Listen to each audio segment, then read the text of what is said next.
Hello, everyone. Welcome to Lectora Live. I'm Rick Zanotti, and today we've got a great guest for you.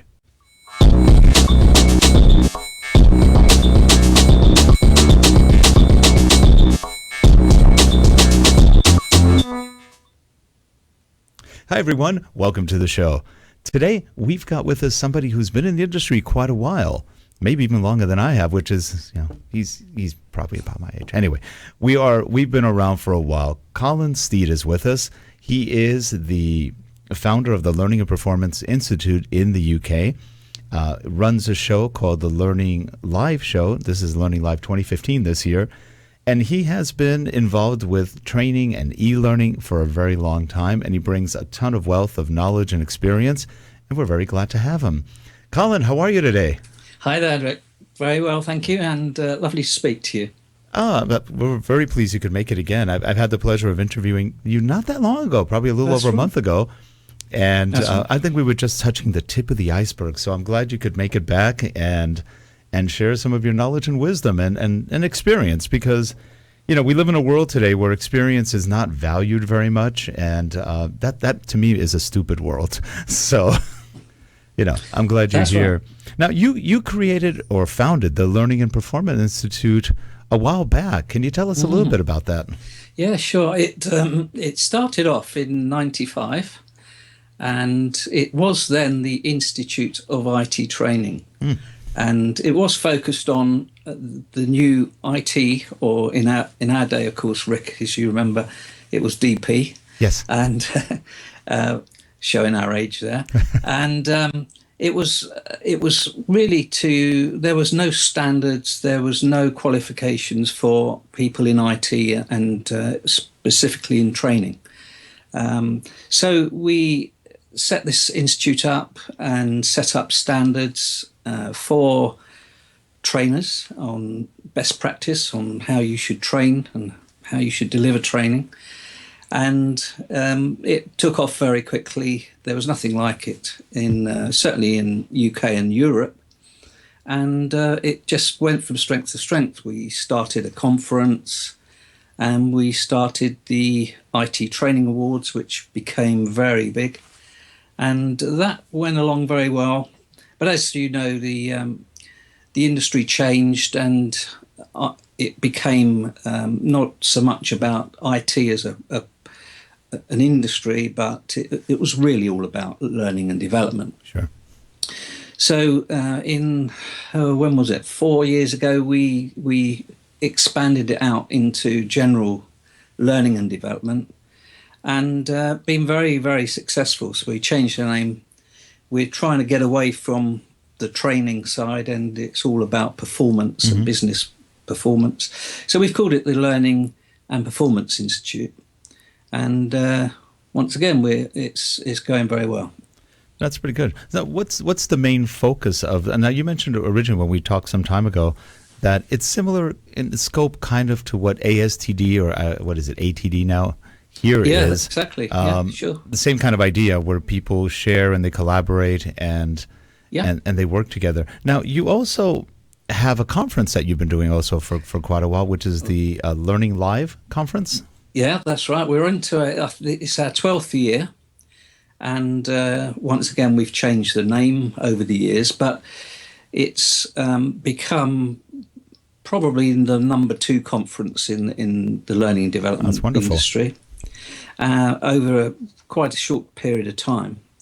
And what makes us unique is that it's very much a community-based conference. So you can go to many conferences that are, you've got hundreds, or if not, as in the US, thousands attending conferences.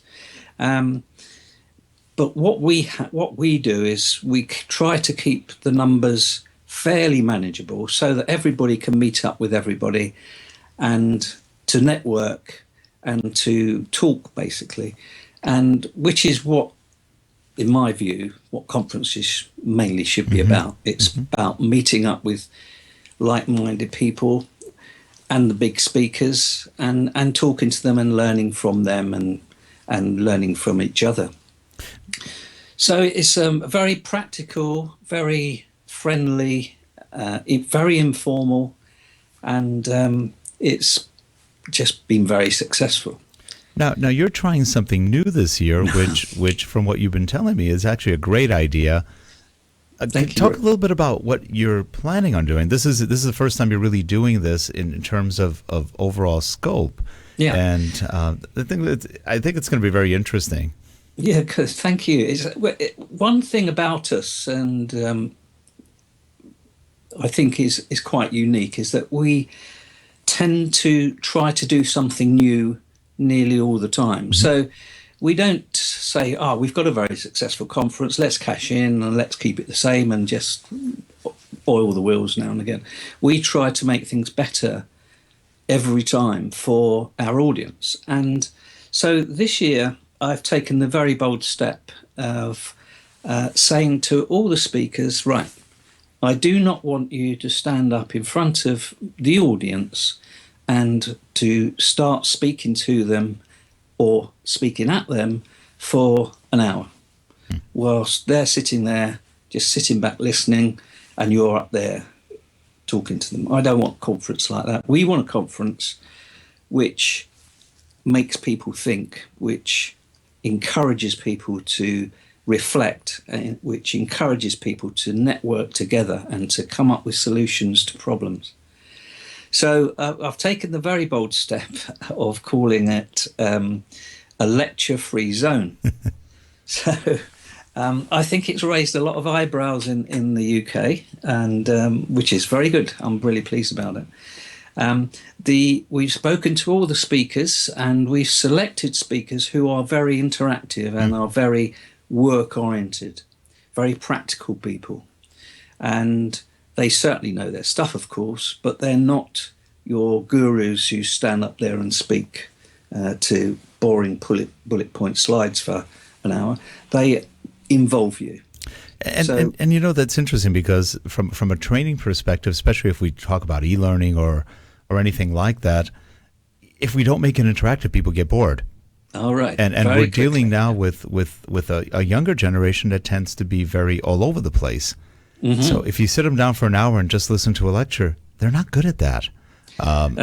No, and to be honest, I don't know if I'm unique, but I've never been good at it, even when I was at school. Same here.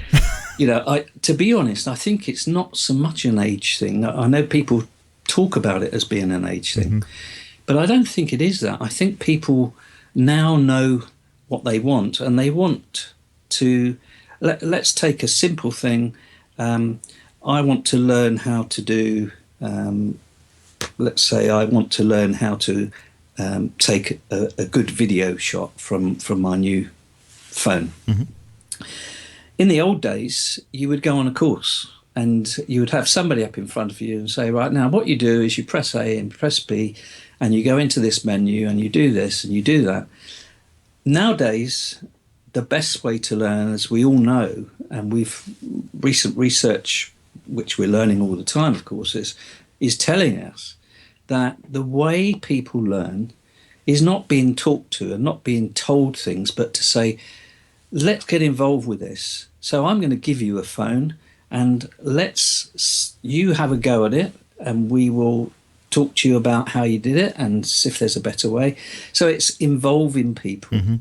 And also it is talking to your neighbour sitting next to you, saying to them, well, I can't remember how I get a flash on this phone. Do you know? Yeah, I know how to do that. This is what you do. That's how you learn. That's definitely how you learn. Well, it's interesting you bring that up, because if you look at the internet, in a way that facilitates that kind of searching for what you need, finding others who use it, or finding help from others who use it, forums, community boards, whatever it might be. And I would say that's probably more effective than reading a book on it. Oh, I'm absolutely convinced on it. It's just, let's take the news from Linda and LinkedIn. What's that telling you? That's telling you that video learning, where you can interact with the people, is the future. Yeah. They're short, they're sharp pieces of information that you can stop the video, follow along what they're doing. I do it all the time. I've been a subscriber to Linda for, I don't know, 8 years. Mm-hmm. And I've learned everything software-wise that I know, that includes video and the stuff I do now, the TV stuff. I've learned everything from that. And I've obviously spoken to people, and I've learned from other people, but I haven't had, I'm a chief executive of an institute, professional body, and I haven't been on a formal course for 10 years. It's funny. Yeah, I relate completely to what you're saying because me too. Lynda.com from the get-go. I remember somebody once asked me, do you know After Effects? No. Yeah. But I know how to green screen in After Effects. And they go, how'd you do that? I go, 5-minute little section in an After Effects course is all I needed. Because I didn't need to learn After Effects, but I did need to learn for the video editing I was doing how to green screen. Yeah. I took one of the quick 5-minute lessons, boom. I did over 100 people in green screen with that. And I went, that's right. Wow. And I didn't have to waste 8 hours in something I really won't be using. That's right. And you weren't taken out of your office environment to do that. So, and that's why YouTube is, well, for me, one of the best things that's ever happened to learning and development. Yeah. Because I was talking to one of our virtual classroom tutors the other day, and they was telling me about their husband, who is like me and is probably the world's worst DIY person in the world. And she said, oh, Jim fixed our washing machine the other day. And I said, what, Jim? Your husband, Jim? Really? And he went on YouTube, and it showed him how to replace the rubber washer thing around the on the washing machine, and he did it. I've just followed along from YouTube. Yeah, it's amazing. And similarly, I know people. Just recently, I was talking to a friend of mine who's got into cooking, and he was telling me that what he does is he gets his iPad on his kitchen unit and dials up Jamie Oliver, who is over here, one of the big sort of personality cooks, and learns how to do simple dishes. And, once again, you can learn from a book. Certainly you can. But I wouldn't particularly like to learn how to, say, scramble eggs from a book. I'd like to see somebody showing me how to do it and putting the ingredients in, and me with the frying pans by the side of it, putting my ingredients in the same as the video. Yeah, that's definitely. Now, getting back after a long ramble from me, and I apologise for that, but what we were saying was that people are changing on the way they learn, and we are so fortunate in this day and age that it's the most exciting time to be in learning and development. And that's why, I should probably have retired many years ago, but I just cannot do it because I just love it so much, and it's just part of life. Yeah, and retirement's highly overrated. So, if you're active and your brain's going, why retire? Keep busy, keep doing the things you enjoy. Too much to learn. Now, Colin, what do you think of this? Because I think there is also a downside to our current way of learning, and that is that a lot of people think that they're experts when they're really not. They know snippets of things, but I hear it a lot that I'm an expert in this and that, but then when you question them, they really don't know that much.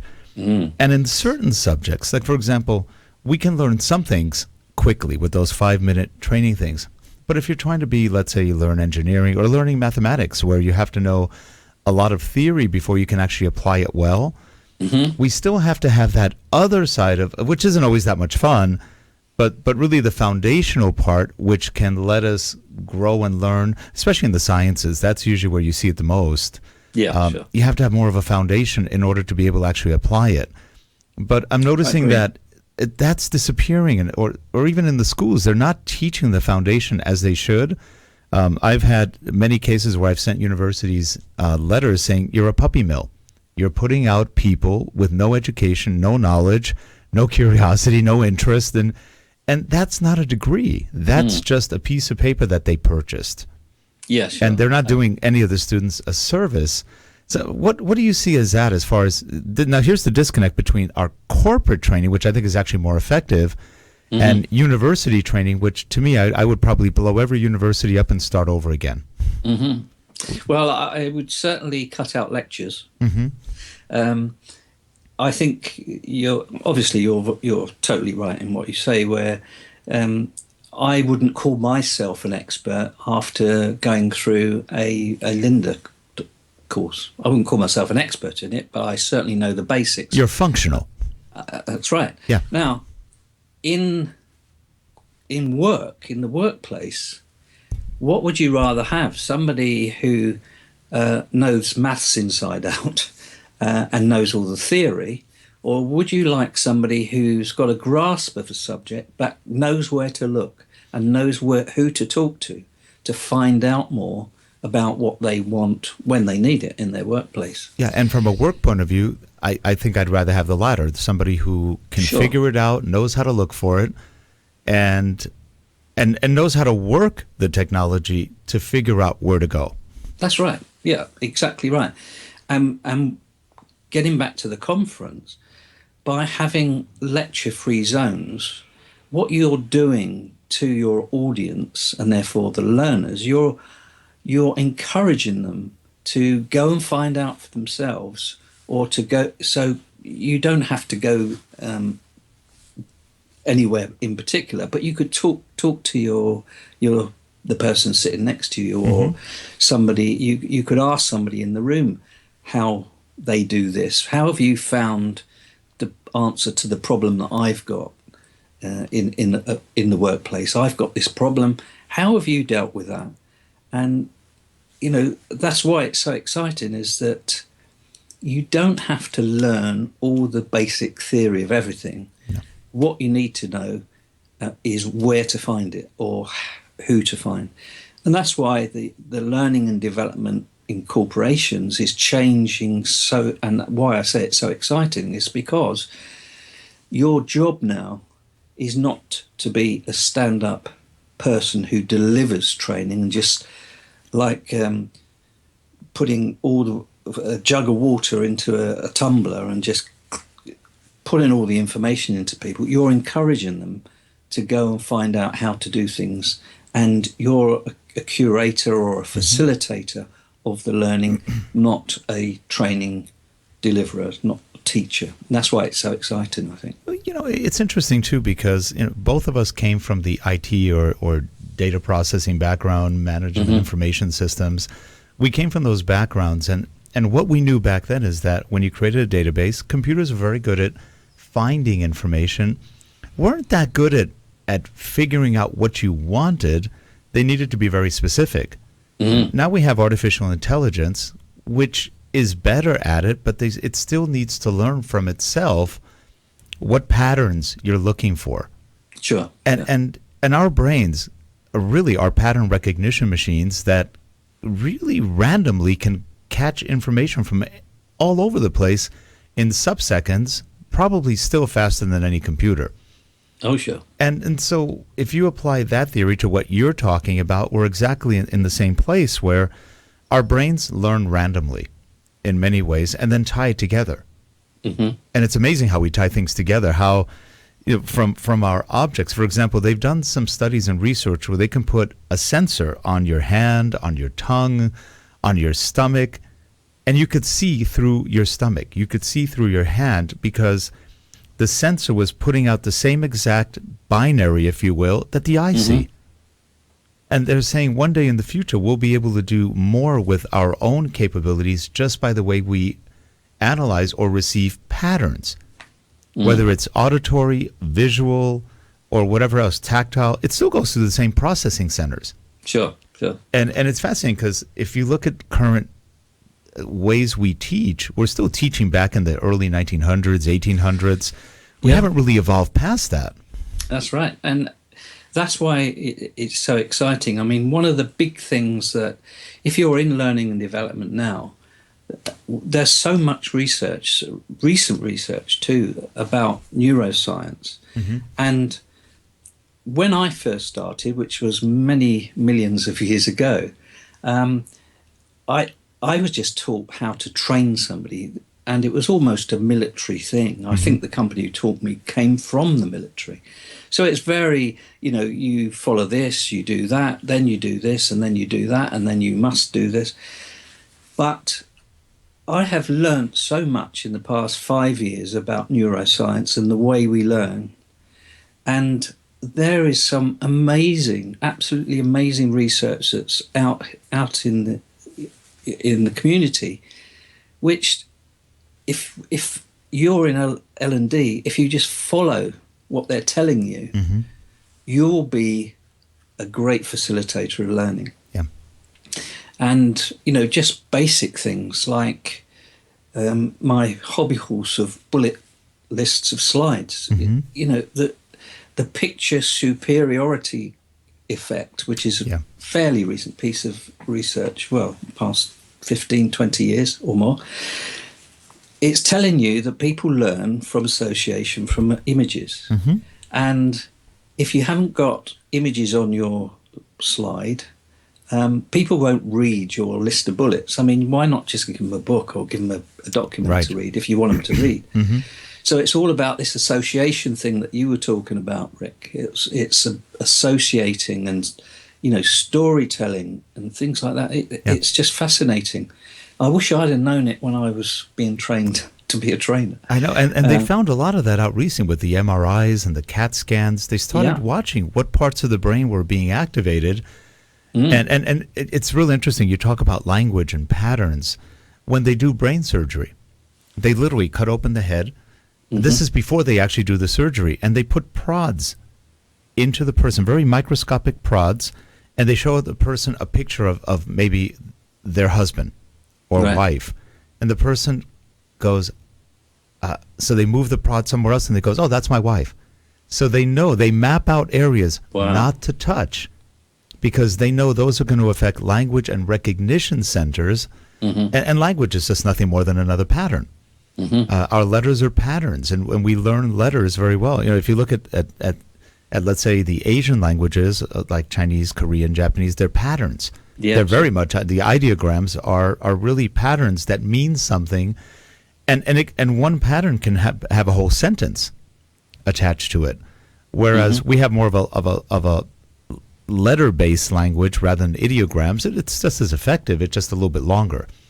But it's very interesting, and it's fascinating. And how often is that really applied in e-learning or anything else? Not that much. No, that's right.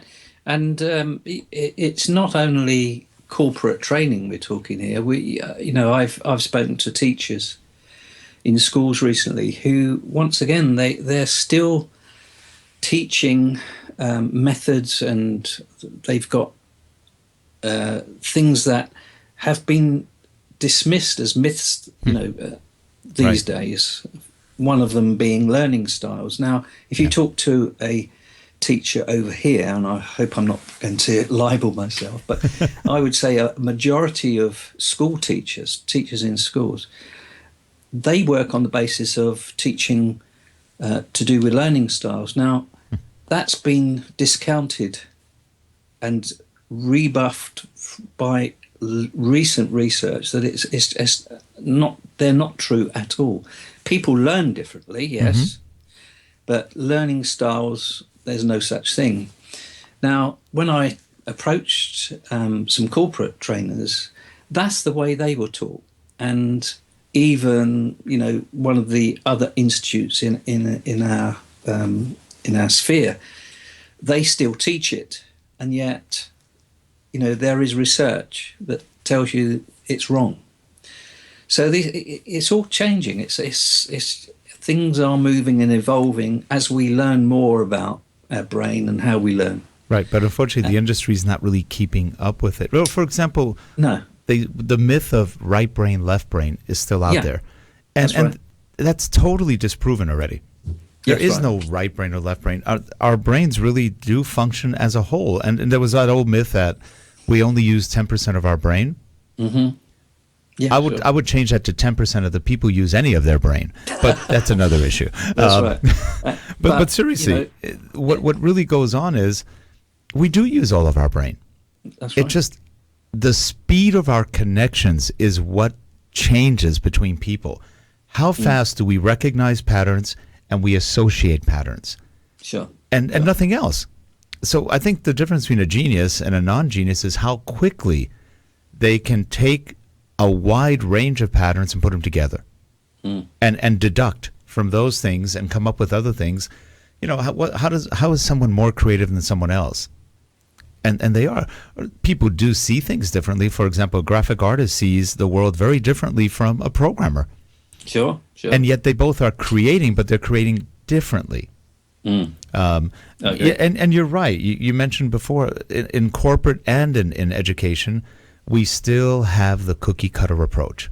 Yeah. I must say that I think certainly in the UK and Europe, things are evolving, and we are now starting to move. And we're changing our corporate training departments. We're moving away from being what we call order takers, where you just sit there in your department and the sales manager comes in and says, I want a course on this and I want those people trained. Can you do it? Yes, we could do it. And you do a course, and that's what the learning and development department does. We've got to get away from that. We've got to be talking to the company about capability of the person, the staff, their capability to do the job.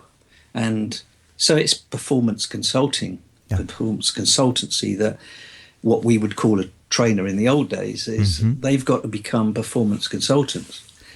And it's a very different mindset. Very different. They have a hard time with that. We deal with a lot of corporate training departments, and they don't want to get out there and look for business. They're used to waiting for it, and then unfortunately in a lot of training organizations they wind up being the marketing and training get laid off first. That's right. And part of the problem is it's because they're not out there really, like you said, looking for problems to solve. That's right. Looking they're for not clients. showing their value to the organization. No. They and the reason mainly that they're not doing that is that they don't know how to talk to the business. They talk to they would talk to managers in the field about all the L&D jargon and buzzwords, like Maslow's theory of this and blah blah blah. And what you need is this and that. People in business couldn't care less about anything like that. That what they want is they want their staff to be capable and to be able to do their job the best they can. And that is what the L&D person of the future needs to be doing. They need to be finding out from the business where the pain points are. They need to talk to the business about business and not about Maslow and left brain, right brain and all this stuff. They need to be talking. And what we found quite often, courses aren't the problem. Courses aren't required. It's a process may be wrong. Why? Let's take a customer service person saying, I'm getting too many calls on this, this is going wrong. Okay, well, let's train our customer people how to do that. The problem is that the process is wrong. And they need to fix the process rather than giving out courses. So there's lots of changes, and this is now starting to happen slowly over here, and we're starting to get it. And the same thing here, because we're not really leading the field in that either. A lot of instructional designers and technologists and people in learning, when they hit the real world, especially in corporations who don't really care, like you said, about any of the theory of all that, they just want performance. That's it. They want it to work. They want people to learn. Now, I've said for years, companies don't want to train you because they want you to learn. They want to train you so you can do your job. And if they didn't have a need for that, they wouldn't train you at all. Yeah. Because it's a big expense. Now, some companies are very forward-thinking, and they realize that the more they train people, the better off they're going to be. And, we work with some companies that are actually pretty forward-thinking in the training. The training could be better, but they realize that they need very functional training. And that's something that another reason I think the companies are doing this is because the schools aren't. That's true. They need, I mean, we're all retiring eventually, and they need people who come into new jobs with some experience. And the only way they can do that is maybe use a little bit of what they learned in college or in school and then add to it and teach them how to actually learn. Sure. Yeah. I met a lot of academics, well, actually, corporate trainers who really want to be academics. And that doesn't work in the corporate world, which changes very quickly. I used to laugh when people say, "When have you done a needs analysis?" I go, "We've been in the business almost 30 years, and we've done probably 2 needs analyses in 30 years." They don't want to pay the money for it. They know what their needs are. They don't need to analyze it. They want results. They want somebody to know how to do something, and quickly. You mentioned the military earlier, that like defense contractors. The military is one of the best examples of learning quickly. They can train people with no experience in 10 to 20 weeks to man complex apparatus, to do complex tasks, to learn weapons, to learn all sorts of things, even language. Sure. Very, very quickly, because it's so task-based. But I bet you that not a lot of it is done in the classroom. Probably not, no. These days. Certainly not these days. Right. That may have been the case in the old days, but now it's all about, if you like, dropping them in the deep end or immersing them in to get the experience, and that's the way you learn. And I know is what we said before. And I know in our military, for example, they're even starting to do training on satellite phones and other things. So if they need to, oh man, how do I clean this particular gun? They can do it, and it'll give them a video or a quick tutorial on how to clean something, how to do something, how to load something. How to be a medic. In other words, they get some medical training, but what if they hit something they haven't seen? They can go online. They can talk. It's amazing. They're connected on the battlefield. That's right. And that's what we've got to be doing, is helping them to find out where they go. It's performance support, if you like. Yes. My good friend Bob Mosher over there keeps bombarding me with, which quite rightly, and I'm pleased he has. But it's all about moment of need. Yes. When if I've got a problem, I need the answer now, and I need to be able to do my job. I need to know how to fix this, or how to in your case, how to apply a bandage very quickly, a tourniquet. I don't know how you do it. How can I find out? Mobile learning on the phone can show me exactly what to do. Yeah, and that's where videos come in handy, because that's right. A lot of people are trying to do mobile learning now by simulating the desktop. That's not a good idea. The desktop is 27 inches and high resolution, and a phone is not. And if you try to simulate it, you won't be able to read it, because it'll be about 1 point microfiche, and nobody's going to see that. And so that's another thing. Everybody's rushing to mobile, but they're not rushing to how do you design mobile. And it's very different. Well, the design of any learning is, once again, something that's not really concentrated on, and there's not good training for that, in my view. Certainly over here, once again, I say, it's just a generalisation, but if you concentrate on how to design learning the way people learn, and not the way you want them to learn it, then you're going to get good outcomes. Yep, that's good. And I'm glad you're doing the work. Now we're going to put up the show graphic again, and if you could tell people how to sign up and where to go, I think that'd be great. Do you want to put the show graphic back on? The conference? Oh, it's up. Yeah, the conference is in September in London. And hopefully we will get some of our friends and colleagues from the US over. We usually have quite a nice little delegation over, and we make a point of looking after them. It's the website is learning-live.com, and if you want to talk to somebody about that, there's details on people at the Institute who will help you to decide which parts of the sessions you'd like to go to. we also have plenty of networking there, and there's a networking dinner in the evening where we let our hair down and get to know each other. And one of the things I've implemented this year is people used to go in and sit round tables or with groups of people they knew. So every 5 or 10 minutes, we get them to change tables and move around.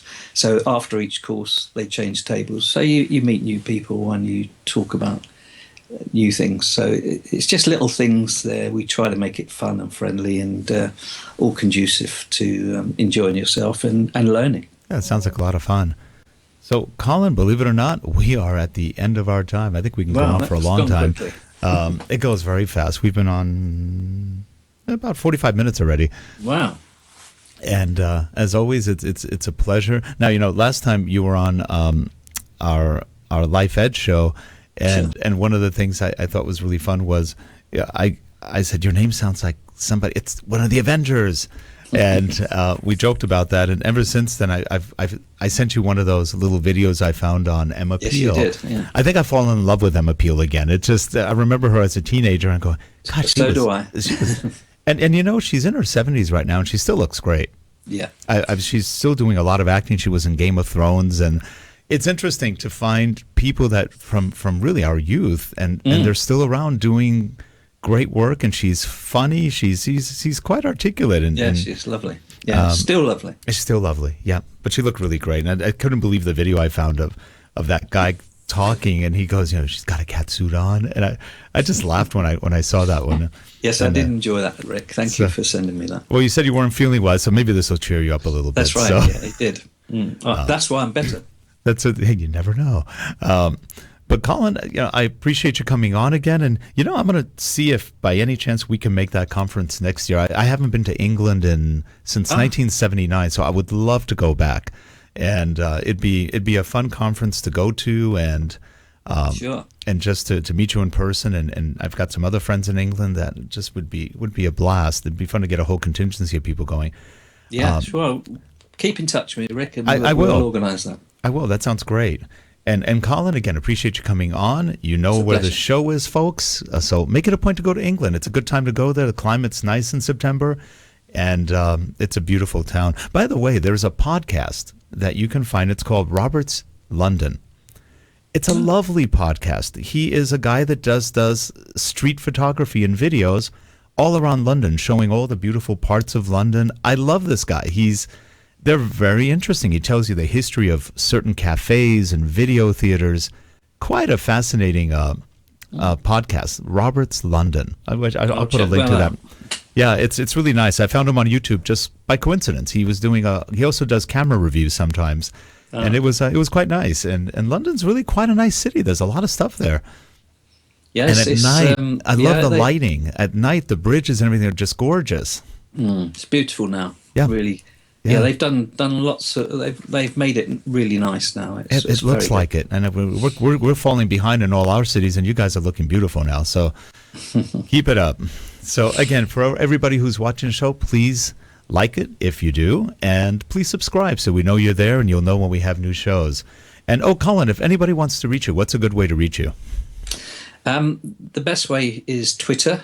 So that's at Colin Steed. COLINSTEED, or you can contact me at the Institute, csteed@thelpi.org. There you have it. Well, again, Colin, thanks for being here, and for everyone else, you have a great day. Take care. Really enjoyed it. Thank you. Bye-bye.